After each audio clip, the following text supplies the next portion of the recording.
సింగరేణి ఎన్నికల్లో AITUC INTUC మధ్య హోరాహోరీ పోరు నడుస్తోంది. మంచిర్యాల జిల్లాలో ఇప్పటివరకు 50% పోలింగ్ నమోదైనట్లు అధికారులు వెల్లడించారు.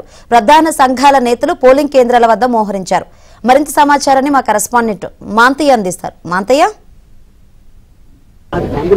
సింగరేణి గుర్తింపు సంఘం ఎన్నికల పోలింగ్ ప్రక్రియ కొనసాగుతుంది. కార్మికులంతా కూడా తమ ఓటు హక్కును వినియోగించినందుకు పోలింగ్ కేంద్రాల వద్ద బారులు. ముఖ్యంగా ఏఐటీసీ ఐఎన్టీసీ మధ్య పోటీ కనిపిస్తూ ఉంది.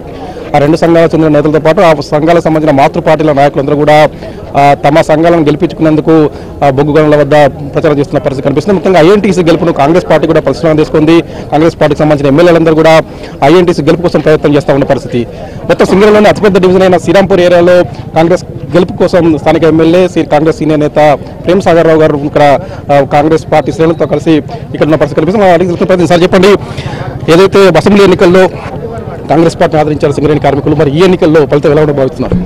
ఇక్కడ సింగరేణి 40,000 ఓట్లు పడితే 20,000 మెజార్టీ వచ్చింది. అక్కడ వాళ్ళందరూ కార్మికులందరూ ఓట్లు ఎత్తినా మెజార్టీ వచ్చింది వాళ్ళకు. ఎందుకంటే మేము కొంచెం ఆలస్యంగా మొదలుపెట్టిన వాడు వాస్తవం.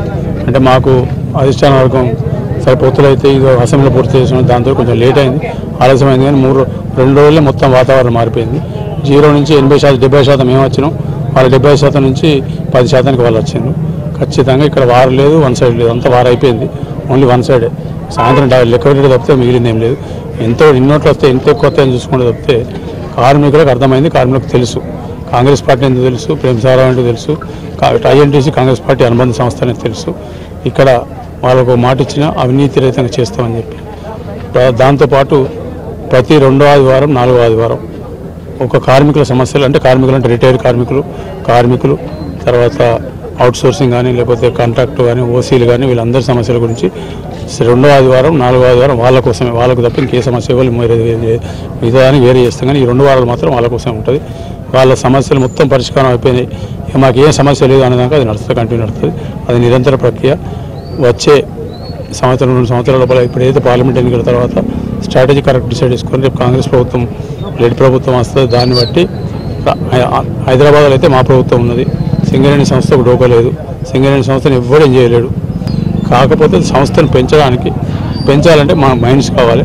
దానికి సంబంధించిన చర్యలు ఎట్లుంటాయి, అవసరం ఉంటే సుప్రీంకోర్టు మోడీ వాళ్ళకి అలాట్ చేయకపోతే సుప్రీంకోర్టు పోతాం. పిఎస్యూస్కు ఆ నామినేషన్ అలాట్ చేయాలని చట్టాలు ఉన్నాయి. ఆ చట్టాలు ఏంటంటే పిఎస్యూ అనేది no profit no loss organisation. పిఎస్యూలను కాపాడాలని బతికించాల్సిన అవసరం ఉంది. కాబట్టి మోడీ గారు కూడా అలాట్ చేస్తున్నాము. చేయకపోతే ఇంక మేము కూడా పోరాటం దిగుతాం, పార్లమెంట్ దిగుతాం పోరాటం. ఖచ్చితంగా సింగరేణి సంస్థల ఈ గడిచిన 10 సంవత్సరాల నుంచి రిటైర్మెంట్, రిట్రెంచ్మెంట్ ఇవి తప్ప, అంటే అయితే కార్మికులు రిటైర్ అయిపోవాలి లేకపోతే ఏదో కారణం పెట్టి తీసేయాలి తప్పితే ఈ 2 తప్ప ఇక రిక్రూట్మెంట్ లేదు. ఇప్పుడు ఇంకా నెక్స్ట్ 6 నెలల నుంచి రిక్రూట్మెంట్ మేము మొదలు పెడతాం. గతంలో తప్ప ఐఎన్టీసీ గుర్తింపు సంఘంగా పనిచేసింది. అప్పుడు కార్మిక సమస్యలను విస్మరించింది, ఎలాంటి పనులు చేయాలని చెప్పి మిగతా కార్మిక సంఘాలు ఆరోపిస్తున్న పరిస్థితి. దాని గురించి ఒకటే మాట చెప్పాను. అప్పుడు ఎవరైతే గెలిచిండ్రో ఐఎన్టీసీ, ఇప్పుడు నాయకులందరూ మొన్నదాకా టీబీఎస్ కేసు ఉన్నారు. ఆ సంస్థను మొత్తం తీసుకొని పోయిన బ్యాచ్ని మొత్తం తీసుకొని పోయిన వాళ్ళు. ఆ బాధ మాకు లేదు ఇప్పుడు. సో ఆ లత్తాన మేము తీసుకునే పరిస్థితి తీసుకోము కూడా. మాకున్న సంస్థ మాకున్న కేడర్ సరిపోతారు. మా బలం కార్మికులే, నాయకులు కాదు. ప్రత్యేకంగా యువ కార్మికులు. ఈ శ్రీరాంపూర్ డివిజన్లో దాదాపు 4,000 పైన యువ కార్మికులు ఉన్నారు.